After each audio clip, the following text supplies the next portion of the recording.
Alright, episode of Mbu Bibi Akwaba Family 2K ni some blossom over YouTube so I say episode about nsem ahodo a course on that best my phone na me ka say no the thing say nsem ahodo bi aba beto dwa episode nsem we dey ano de ne pen yi ne nyina ne say ye man panyi dada John Kuffour na dey nsem bi aba beto dwa afa the new patriotic party no episode be koni akwa jimu nchire mo message sansa na ubu any any dey kwa say when I'm subscribing from my YouTube channel ya na don't sabo subscribe button so we are now the bell notification icon so to say be next time be drop video channel so ebusu yan say be ka video ni bi and then so the thing yan say oman panyin dada John Kuffour wakase pen ya and some of the two dwa ebusu yan anu odene and did say NPP pen for executives no bi who say video we are very touching wakasa pen yenko jisanti mu na enchiri mu emfambra midin rekwam gentle inherited so many problems and the government was trying to find solutions, sometimes bitter solutions, but they were genuine solutions.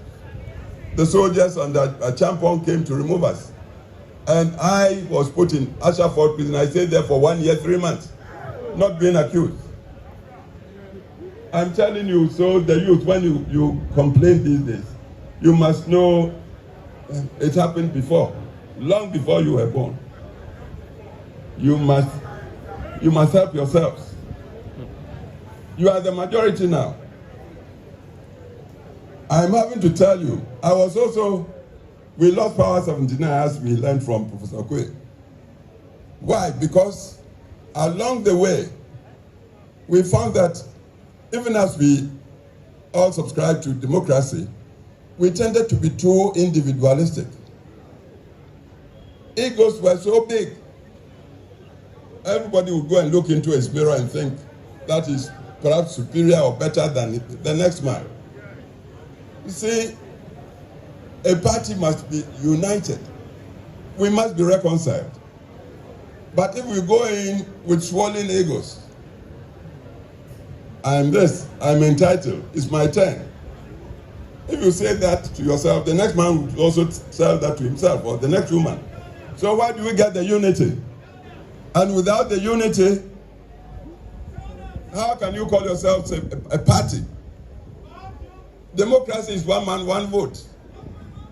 Most of you lawyers, doctors, engineers, professionals, these days we are all becoming Europeans. Monogamy. You and your wife will live in a fine bungalow, perhaps with just a child or two. The laborer outside there at your gate may have 2, 3 wives, perhaps 10 children.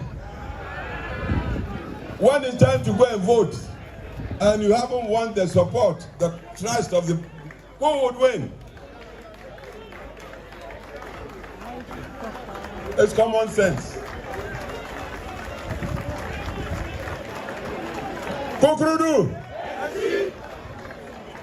Please, it's a very sad situation we are in now, and this is why I've chosen... I was invited to come and launch. I'm launching. The physical launch perhaps will be performed by another, but I'm using this occasion to tell the truth as I see it to all of us. This disease of high individualism, me-tooism, was what led to our losing 79 election. We must tell the truth to ourselves. We lost 79 when you consider the ballots. First round, President Liman, and Liman was a good man.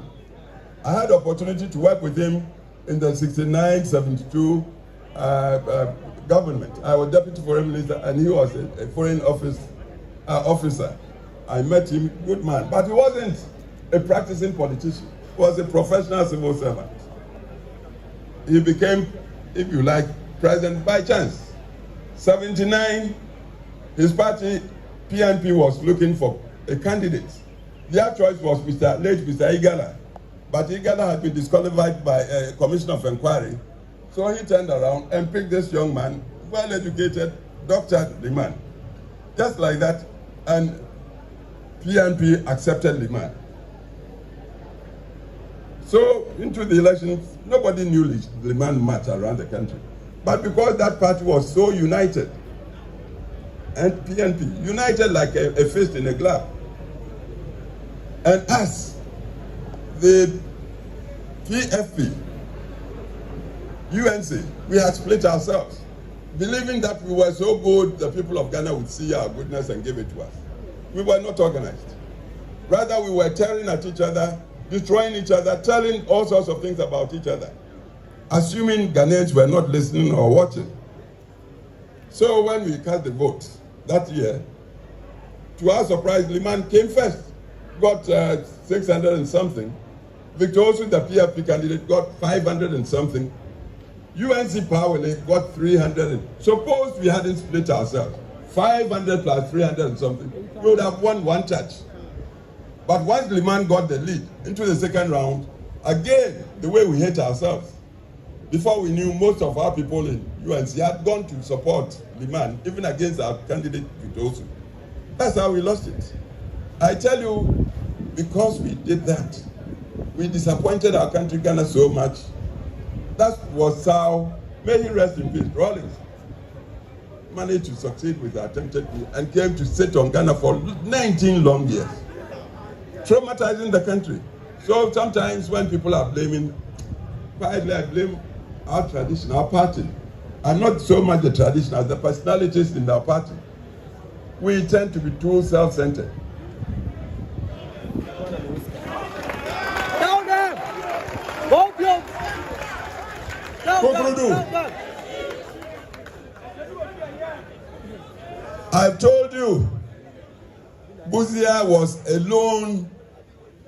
very lone member of the then parliament in the 1950s. The Northern People's Party came to that house. Buzia was there before then NPP came. I think NPP came in 54. But Buzia had been there from Legislative Council to Legislative Assembly. But Legislative was a lone member against the very powerful machinery, highly organized machinery of CPP. But the way he performed and the principles he upheld, I believe those were the things that made the Northern People's Party entering Parliament then, or Assembly, decide, look, you are alone, but be our leader. I hope you are getting the point. See, at this point, I would want to ask you, what's a party for? What is the central purpose of party? Yeah? To win power. That's I would say, the only purpose. If you are a party and you are not winning, once I said, people thought I was being too simplistic. I said, you might be better off being a messenger in a winning party than a general secretary that has no party. The purpose of party is to win power. We don't seem to want to learn. Please,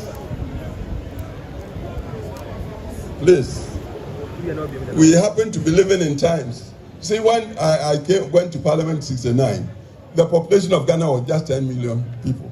The whole Ghana. 10 million. As we speak now, population has moved to almost 40 million. I'm sure it might be even more. Full of youngsters who may not know anything of traditions. We are talking democracy. We are talking rule of law, accountable governance. We are talking private sector. Because we believe in wealth creation. Not because we are greedy. No. Without wealth, you may have the finest ideas. You can't implement the ideas. That's why we respect the private sector. We want to encourage the private sector to come into its own. If we have Ghanaian billionaires and they become billionaires legitimately, what's wrong with it? That's how the world moves. So we believe in these things. But then, with all these ideas, well, where is the organization? See, to organize in current times, you must strategize. Your opponents, I remember they built a headquarters and said they were opening a school. They come from a tradition of organization. The first president of Ghana told his followers, organization decides all. Organization. Drilling people like into soldiers, military. So they take organization very seriously. They may not have a good message, but if they are united and they have got propaganda, they've got propaganda, they would make falsehood seem truth. You may have all the ideas, but you are not organized. Everybody is boss. Down, down. Mobium. All the good things we've done in the service of our country, we are not even able to tell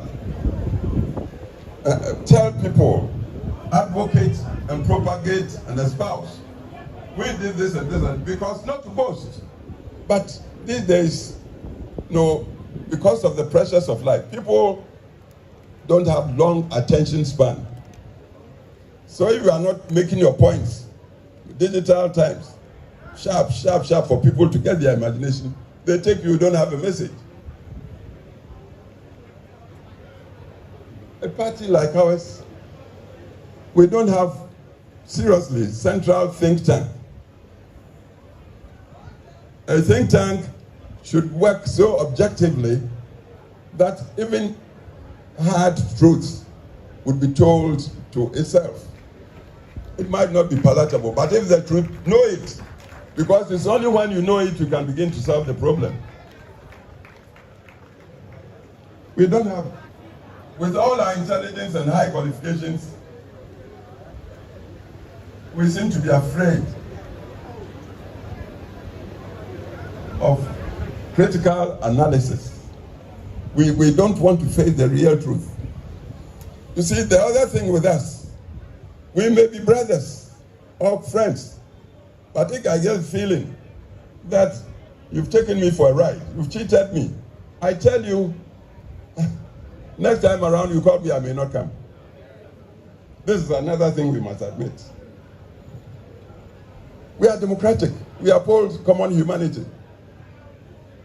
So, and democracy really doesn't go in for tribe or religion or gender. It's the individual.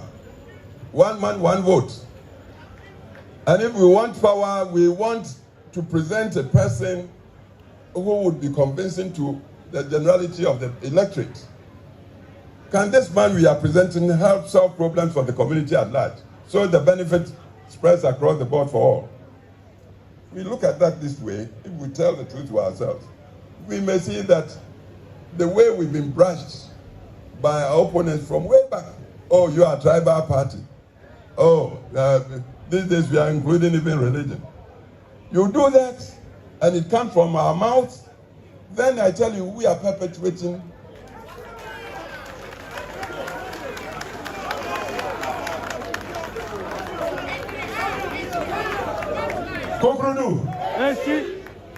what we should be doing to get out of we are in a rut, a chasm, a deep God we've been put in there.